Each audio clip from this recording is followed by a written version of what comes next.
اعوذ باللہ من الشیطان الرجیم بسم اللہ الرحمن الرحیم یا ایہا النبی جاہد الکفار والمنافقین واغلظ علیہم ومأواہم جہنم وبئس المصیر۔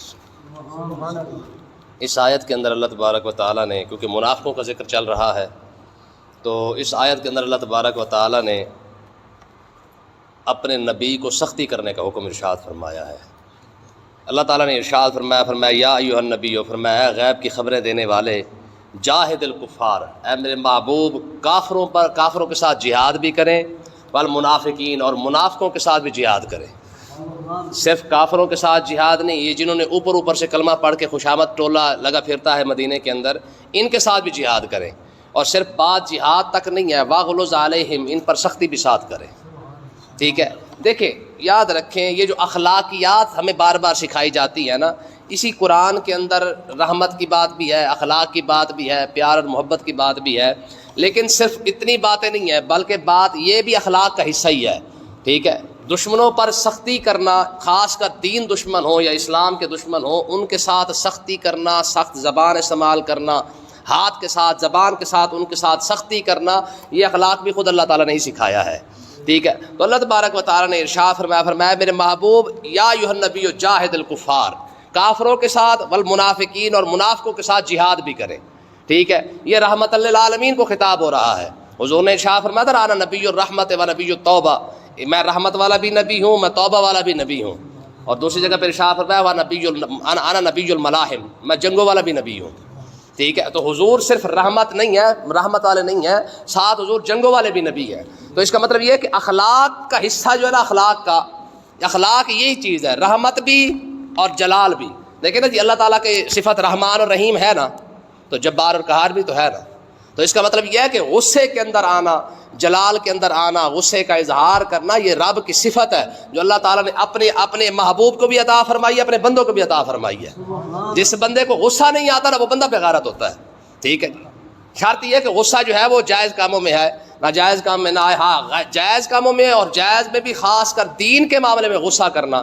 آقا علیہ الصلوۃ والسلام نے ارشاد فرمایا تعطر الحدۃ خیار امتی، میں دین کے معاملے میں میری امت کے نیک لوگوں کو غصہ آئے گا۔ آج لوگ کہتے ہیں غصہ کرنا حرام ہے، لیکن یہ نہیں بتاتے کہ کہاں حرام ہے۔ ٹھیک ہے، جہاں بات اپنی ذات کی آئے گی وہاں غصہ حرام ہے۔ ٹھیک ہے، جب بات دین دشمن کی آئے گی تو پھر ان کے ساتھ اسی لہجے میں بات کی جائے گی جس لہجے کا اللہ تعالیٰ نے اپنے محبوب کو حکم فرمایا ہے۔ کیا میرے محبوب دو کام کرے، ایک تو کافروں اور منافقوں کے ساتھ جہاد کرے۔ ٹھیک ہے، ان کے لیے کوئی گنجائش نہیں ہے۔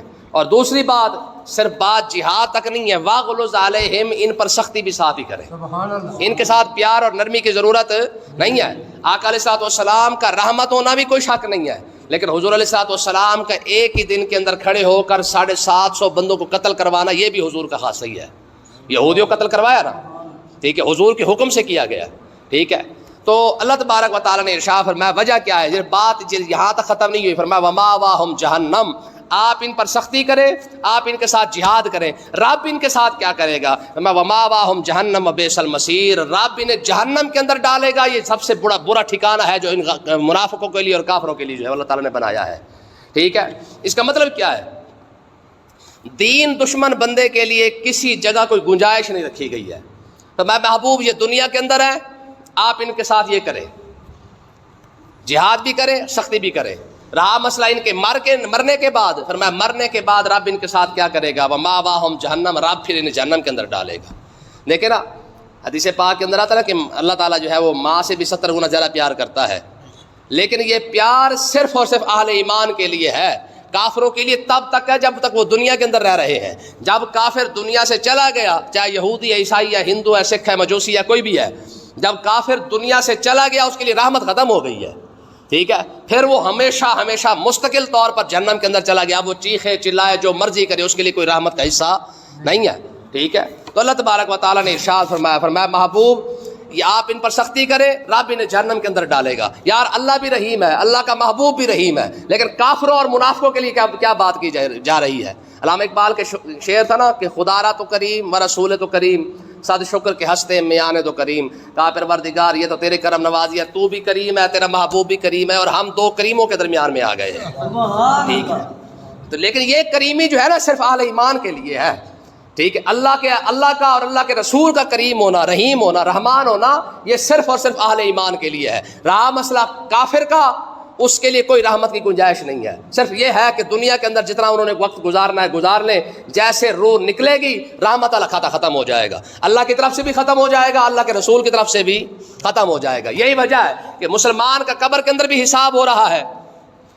حساب کا مطلب ہے کہ بچنے کے چانس ہیں، حساب کا مطلب تو یہی ہوگا نا کہ بچنے کے چانس ہے نا، بھئی جو حساب پاس کر گیا، یعنی جو امتحان پاس کر گیا قبر کے اندر، جس نے سوالوں کے جواب دے دیے، اس کے تو مزے ہو گئے، اور جو قیامت کا امتحان پاس کر گیا اس کے تو ویسے ہی مستقل طور پر مزے ہو گئے ہیں، ٹھیک ہے۔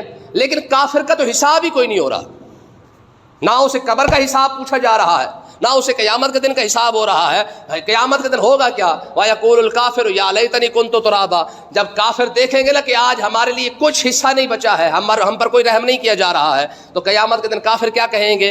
وَيَقُولُ الْكَافِرُ يَا لَيْتَنِي كُنتُ تُرَابًا، اور میں کافر کہیں گے کاش کہ آج ہم مٹی ہوتے، کم سے کم اس جہنم کے عذاب سے بچ جاتے۔ مسلمان کے حساب کے بعد بخشش کے چانس موجود ہیں، اللہ کرم فرما دے گا، اللہ کا رسول فرما دے گا، بڑے بڑے نیک لوگ موجود ہیں، کسی نہ کسی کے ساتھ تو چمٹ جائیں گے نا، کوئی نہ کوئی تو کم سے کم ساتھ لے ہی جائے گا، اتنی امید تو کم سے کم ہمیں ہے نا، ٹھیک ہے۔ رب کرم فرما دے گا، رب کا حبیب فرما دے گا، نیک لوگ موجود ہیں، مسلمان کے پاس ہزاروں چانس موجود ہے کہ بخشش ہو جائے گی، ٹھیک ہے، اور کافر کے پاس 1% چانس بھی نہیں ہے، ٹھیک ہے۔ تو اللہ تعالیٰ نے ارشاد فرمایا منافقوں پر بھی سختی کرے اور کافروں پر بھی سختی کرے۔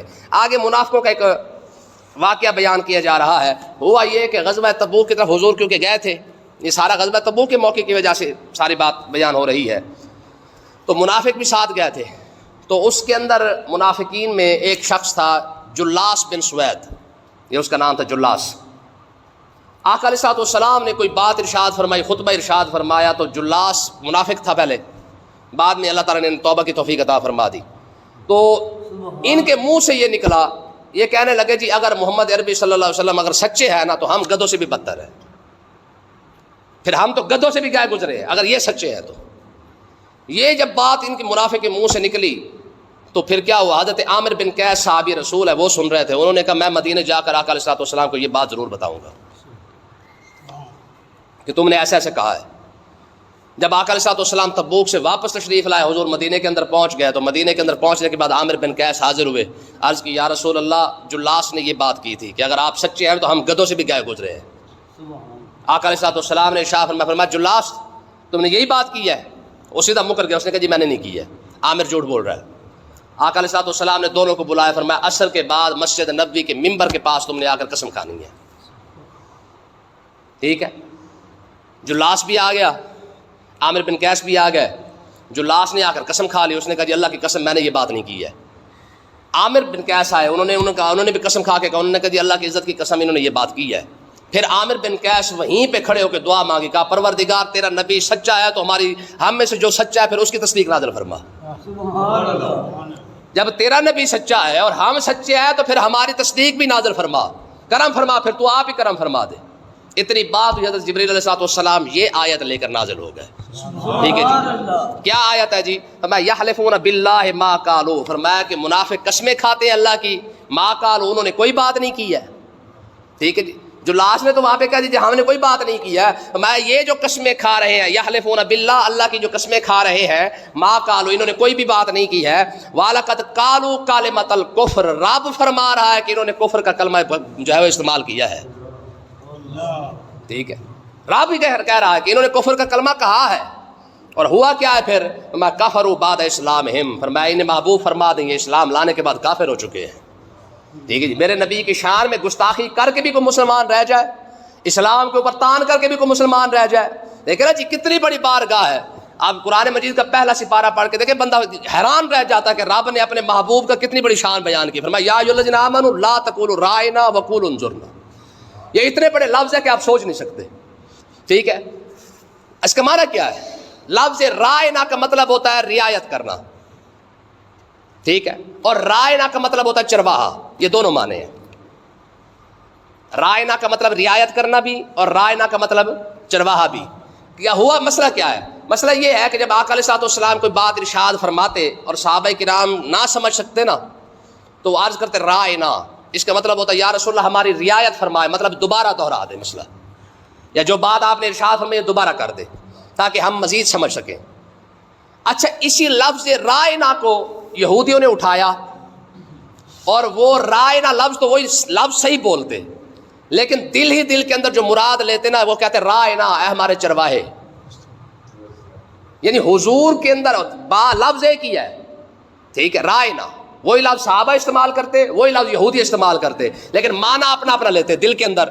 تو اللہ تبارک و تعالیٰ نے ارشاد فرمایا یا ایھا الذین آمنوا لا تقولوا رائنا، فرمایا یہ جو یہودی بکواس کر رہے ہیں نا کہ لفظ رائنا بول کے اپنے دل کے اندر جو بکواس انہوں نے کی ہے، یہ کھوٹ رکھا ہوا ہے، میں خبردار آج کے بعد تم نے یہ لفظ بھی نہیں بولنا ہے قرآن، تمہاری نیت ٹھیک ہے لیکن ان کی نیت خراب ہے، تم نے یہ لفظ نہیں بولنا ہے۔ تو پروردگار پھر کیا ہم کہیں جب ہمیں بات سمجھنا ہے تو پھر کیا کہ فرمایا قولوا انظرنا، تم یہ کہنا کہ یا رسول اللہ ہم پہ نظر کرم فرمائے۔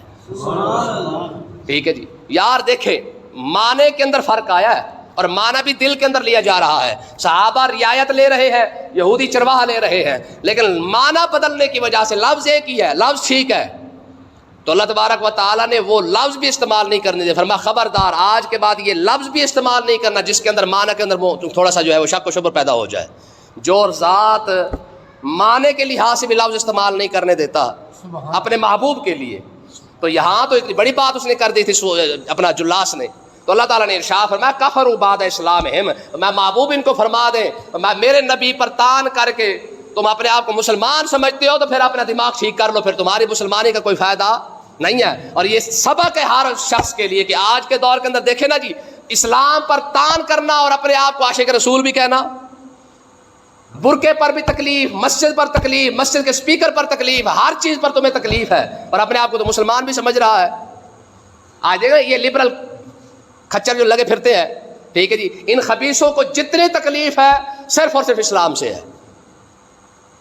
اور آج کل تو یہ ٹرینڈ چل پڑا ہے نا جی، لو جی قربانی کرنے سے بہتر تھا گرمیاں جو آ گئی کسی کو پانی پلا دیتے، حج کرنے پر جانے سے بہتر تھا کسی غریب کی مدد کر دیتے۔ ان خبیثوں کو یہ کوئی نہیں سمجھاتا کہ مہنگا موبائل لینے سے بہتر تھا کہ پانی لگوانا، مہنگا موبائل جو لیا ہوا ہے بڑی کوٹھی بنانے سے بہتر تھا کہ کسی غریب کی مدد کرنا۔ جب بھی ٹچ کریں گے اسلام کو ٹچ کریں گے، قربانی کرنے سے بہتر ہے یوں کر لیں، حج کرنے سے بہتر ہے یوں کر لیں، عید منانے سے بہتر ہے یوں کر لیں، جتنا کھچے ماریں گے اسلام کے اوپر آ کر کریں گے۔ تو اللہ تبارک و تعالیٰ نے کہ قیامت تک لوگوں کے لیے لفظ ارشاد فرما دیا، فرمایا کفروا بعد اسلامہم، فرمایا مسلمان ہونے کے بعد بھی تم کافر ہو گئے ہو۔ تو اس کا مطلب کیا ہے کہ اگر کوئی شخص، یہ کل چوتھی کی کلاس کی کتاب کا حوالہ دیا گیا ہے، یہ ایسے بغیرت قسم کے لوگ ہمارے اوپر بیٹھے ہوئے ہیں۔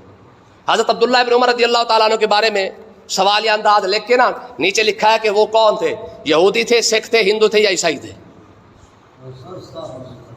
یہ چار آپشن دیے انہوں نے۔ پہلی بات یہ کہ یہ صحابی رسول کی شان میں گستاخی ہے کہ صحابی رسول کے بارے میں آپشن دینا یہ کہ ہندو تھے، سکھ تھے، عیسائی تھے یا یہودی تھے، ٹھیک ہے۔ ان بغیرتوں نے سمجھا کہ یہ شاید ساری زندگی ہم ہمیشہ ہمیشہ ایسے رہیں گے، جب تجھ سے بڑے بغیرت نہیں رہے نا تو تو بغیرت بھی نہیں رہے گا۔ ہماری قوم آنکھیں بند کر کے بیٹھی ہے کہ ہم سوچ بھی نہیں سکتے کہ اسلام کو کس طریقے سے ہٹ کیا جاتا ہے۔ رسول اللہ کا صحابی ہے یار، عبداللہ ابن عمر ہے، ٹھیک ہے، بحر العلم ان کو کہا جاتا ہے، اتنا بڑا صحابی ہے کہ سوچ بھی نہیں سکتے ہیں۔ ان کے بارے میں آپشن بھی دیا گیا تو سارے کے سارے ہندو، سکھ اور یہودی کے دیے گئے، لیکن کیونکہ ہم ستو پی کے سوئے ہوئے ہیں ہمیں پتہ ہی کوئی نہیں کہ ہمارے ساتھ ہو کیا رہا ہے۔ جتنا آپ پاکستان کا جو تعلیمی بورڈ ہے سارا کا سارا بغیرت بیٹھا ہوا ہے۔ کیا ہمارے نصاب تھے اور کیا بنا کے رکھ دیا گیا ہے، کہاں عمر بن خطاب کی کہانیاں، کہاں صلاح الدین ایوبی کے قصے، کہاں تک وہ سارا کچھ تھا۔ آج اونٹ کا قصہ ہے، کتے کا قصہ، بلی کا قصہ، یہ تعلیمی بورڈ جو ہے وہ آپ کا بنا کے دے رہا ہے۔ بش نے یہ کہا تھا، اس نے کہا تھا مجھے ایک بات پہ فخر ہے کہ میں نے پاکستان کا تعلیمی نظام چینج کر دیا ہے، ٹھیک ہے نا، پاکستان کا تعلیمی نظام میں نے چینج کیا ہے۔ یہ بش نے کہا تھا، فخریہ انداز میں کہا تھا، اس نے کہا مجھے فخر ہے اس بات پر، ٹھیک ہے نا جی۔ ہم کیوں ان کو چبھتے ہیں، یہ مولوی حضرات کیوں چبھتے ہیں؟ کیونکہ ہم یہ باتیں کرتے ہیں کہ یہ جو بکواس کی ہے کیوں کی ہے، علماء کی تکلیف کیوں ہوتی ہے انہیں، کیونکہ ہم جب یہ چیزیں پڑھتے ہیں، یہ 11ویں کلاس کی کتاب چھپ کے آئی تھی پیچھے، اس سال 6 مہینے ہو چکے ہیں. انہوں نے کہا تھا جی سکون کا ماحول خراب کرنے والی کون کون سی چیزیں ہیں ہمارے سکون کو خراب کرنے والی. اس کے اندر انہوں نے مسجد کو شامل کیا ہے. یہ جو مسجد اسپیکر جو ہے وہ جب چلتا ہے تو پھر کیا ہوتا ہے, ہمارے سکون خراب ہو جاتا ہے. آپ پڑھ کے دیکھیں, یہ آپ کا بورڈ بنا کے دے رہا سارا کچھ. رائمنڈ ڈیوس جس نے پتا آپ کو, جس نے امریکہ کا جو تھا جس نے 2 بندے مار دیے تھے, 2-4 بندے مار دیے تھے اس نے شراب پی کر گاڑی چلا کر, انہوں نے تلوے چاٹ کر اس کے حوالے کیا ہے. رائمنڈ ڈیوس سے جج نے پوچھا تھا کہ تمہیں کوئی تکلیف, اس نے کہا جب اذان ہوتی ہے تو میری نیند خراب ہو جاتی ہے. اذان پر پابندی لگوا دی تھی انہوں نے کیونکہ رائمنڈ ڈیوس کی نیند خراب ہو رہی تھی. جب ہم یہ باتیں کرتے تو پھر سب کو پیڑ ہوتی ہے. لے جی مولوی سانو لے ڈبے, مولوی سانو لے لتھے. گل یہ ہے کہ ہم تو تمہیں لیں گے ہی لیں گے, تمہاری ایسی کی تیسی, تم کتنا کر لو گے. اسلام کے نا مولوی اسلام کے چوکیدار ہے. سمجھ آئی کہ نہیں آئی ہے؟ مولوی اسلام کے چوکیدار ہے. کسی کو تکلیف ہوتی ہے تو بے شک ہوتی رہے. جب رب نے فرما دیا, فرمایا هو الذی ارسل رسولہ بالہدی ودین الحق لیظہرہ علی الدین کلہ ولو کرہ المشرکون. فرمایا مشرکوں جتنوں مرضی پیڑ ہوتی رہے رب نے تو اسلام کو بلند کر کے ہی رہنا ہے. سمجھ آئی نا؟ آگے دیکھیں, فرمایا وَهَمُّوا بِمَا لَمْ يَنَالُوا. فرمایا جو یہ سوچ رہے تھے وہ ان کو ملا نہیں ہے. ٹھیک ہے, یہ منافق جو سوچ رہے تھے, منافقوں نے تبوک کے موقع پر راستے میں آتے ہوئے نا آقا علیہ الصلوۃ والسلام کو پروگرام بنایا تھا شہید کرنے کا. اللہ تعالیٰ نے ارشاد فرمایا ان کو تکلیف یہ ہے کہ یہ محبوب جو منصوبہ انہوں نے بنایا تھا آپ کو شہید کرنے کا, وہ شہید کر نہیں سکے آپ کو. یہ تکلیف ہے ان کو, جس کی وجہ سے یہ بار بار بولتے رہتے ہیں. ٹھیک ہے, وَمَا نَقَمُوا إِلَّا أَنْ أَغْنَاهُمُ اللَّهُ وَرَسُولُهُ مِنْ فَضْلِهِ. فرمایا یہ منافقوں کو کیا تکلیف ہے, صرف اس بات کی تکلیف ہے کہ اللہ اور اللہ کے رسول نے اپنے فضل سے ان کو غنی کر دیا ہے. جب حضور مدینہ میں تشریف لائے تھے تو کیا حالت تھی اوس اور خزرج کی, کیا حالت تھی ان منافقین کی. یہ تو اللہ نے کرم فرمایا, بدر کی فتح عطا فرمائی, مال غنیمت مل گیا. اوس فتح ہوا, مال غنیمت مل گیا. خندق فتح ہوا, مال غنیمت مل گیا. اللہ تعالیٰ مسلمانوں کو فتح عطا فرماتا گیا, ساتھ ساتھ مال ملتا گیا. ہمارے رب نے تو ان کو مال اور دولت ہی عطا فرمایا ہے. فَإِن يَتُوبُوا يَكُ خَيْرًا لَّهُمْ. فرمایا کہ اگر یہ توبہ کر لے تو ان کے لیے بہتر ہے. کتنی بار یار یہ لفظ آ چکے ہوں گے, اگر یہ توبہ کر لے, اگر یہ توبہ کر لے, اگر یہ توبہ کر لے. جب یہ الفاظ آقا علیہ الصلوۃ والسلام نے پڑھے نا, فَإِن يَتُوبُوا يَكُ خَيْرًا لَّهُمْ, فرمایا منافقو آج بھی توبہ کر لو, یہ تمہارے لیے بہتر ہے. تو جلاس بن سوید کھڑے ہو گئے, عرض کی یا رسول اللہ میں سچے دل سے توبہ کرتا ہوں, آج کے بعد منافقت نہیں کروں گا, جو بھی کروں گا آپ کی غلامی کے اندر رہ کے کروں گا. پھر آقا علیہ الصلوۃ والسلام نے ان کی توبہ قبول فرمائی. ٹھیک ہے جی, پھر یہ سچے توبہ کے ساتھ جو انہوں نے پھر زندگی گزاری ہے. لیکن جی رب کرم فرما دے نا. ٹھیک ہے, آگے اللہ تعالیٰ نے ارشاد فرمایا, دھمکی دیکھیں ذرا, میں وہیں تولوا, اگر کسی نے بندے کا پتر نہیں بننا نا تو میں پھرنا تو پھر جاؤ. اللہ کیا کرے گا, فرمایا یعذبہم اللہ عذابا علیما فی الدنیا والآخرہ. میں اللہ تعالیٰ تمہیں دنیا میں بھی دردناک عذاب دے گا, آخرت میں بھی دردناک عذاب دے گا. یہ دھمکی ہے. ٹھیک ہے, بندے کا پتر بننا ہے تو بن کے رہو, نہیں وہیں تولوا, اگر منہ پھیرنا ہے تو پھیر کے دیکھ لو. وما لہم فی الارض من ولی ولا نصیر. میں پوری روئے زمین کے اندر نہ تمہارا کوئی مددگار ملے گا, نہ تمہارا کوئی ساتھی ملے گا. ٹھیک ہے, جب رب نے تمہارے اوپر آ کے اپنا عذاب مسلط کیا نا, رب نے اپنی جلال دکھایا, اپنی قدرت کا مظاہرہ دکھایا, تو پھر تمہارا ساتھ کھڑا کوئی نہیں ہوگا. ٹھیک ہے جی, پھر نہ جس امریکہ کے تم تلوے چاٹتے پھرتے ہو, یہ امریکہ تمہیں نظر نہیں آئے گا. کدھر گئے جنرل بڑے بڑے جو مر گئے ہیں, کدھر گئے حکمران, امریکہ نے بچا لیا ان کو. کتنے بڑے بڑے آئے ہیں, بھٹو کہاں گیا, جنرل ضیاء کہاں گیا, جنرل وہ کیا تھا وہ بیلا تھا یا خان کہاں گیا, فلانا فلانا, یہ سارے جنرل کدھر گئے. ٹھیک ہے, بڑے بڑے جو لیاقت علی خان سے لے کر نیچے تک آ جائے کدھر گئے. ٹھیک ہے, جب رب کی پکڑ پڑتی ہے تو پھر کوئی کرسی بچا. جب امریکہ کی کیا اوقات ہے, قارون کو تو اس کا خزانہ نہ بچا سکا, نمرود کو روئے زمین اس کی بادشاہ نہ بچا سکی, کیا کریں گے یہاں پہ. ٹھیک ہے جی, شیخ سعدی رحمۃ اللہ علیہ نے بڑی ایک بات لکھی ہے. آپ فرماتے ہیں کہ میں اپنے ایک دوست سے ملنے کے لیے گیا, میں نے پہلے بھی آپ کو یہ بات سنائی تھی. کہتے ہیں کہ وہ دوست آگے تیاری کر کے کھڑا ہوا تھا, کہتے چل سعدی تجھے ایک جگہ تماشا دکھاتا ہوں. کہتے ہم چلے گئے, وہاں پہ دیکھا تو ایک قبر ہے, قبر کے اوپر فوج آ کے کھڑی ہو کے کہتی ہے اگر تمہیں طاقت سے بچایا جاتا ہم بچا لیتے, لیکن ہم مجبور ہیں, نہیں بچا سکتے, موت سے نہیں بچا سکتے. کہتے وہ چلے گئے, پھر خوبصورت لڑکیاں آ گئی, انہوں نے کہا جی اگر حسن دے کے تمہیں بچایا جاتا ہم بچا لیتے. کہتے وہ پیچھے چلے گئے. پھر اس کے بعد جناب ایک سواری کے ساتھ جو ہے وہ بڑا جاؤ جلال کے ساتھ ایک بندہ آیا, اس نے کہا میرے بیٹے اگر بادشاہ دے کے تمہیں بچایا جاتا میں تمہیں بچا لیتا. شیخ سعدی کہتے ہیں میں نے اپنے دوست سے پوچھا یہ باجرہ کیا ہے, تو اس کے دوست نے شیخ سعدی کہتے ہیں میرے دوست نے بتایا, کہا یہ بادشاہ, یہ اس کا اکلوتا بیٹا تھا. ٹھیک ہے, یہ ہر سال اسی قبر پر آ کر کھڑے ہو کے یہی الفاظ ہی کہتے ہیں کہ اگر طاقت دے کے تمہیں بچایا جاتا ہم بچا لیتے، حسن دے کے بچایا جاتا بچا لیتے، پیسہ دے کے بچایا جاتا بچا لیتے. ٹھیک ہے جی. اگر پیسے سے کوئی بچتا تو کوئی امیر مرتا. ٹھیک ہے. اینما تکونوا یدرککم الموت ولو کنتم فی بروج مشیدہ. فرمایا یہ واحد موت ہی تو ہے، تم جو مرضی کر لو، امیر ہے غریب ہے، اس نے سب کو پھٹے پہ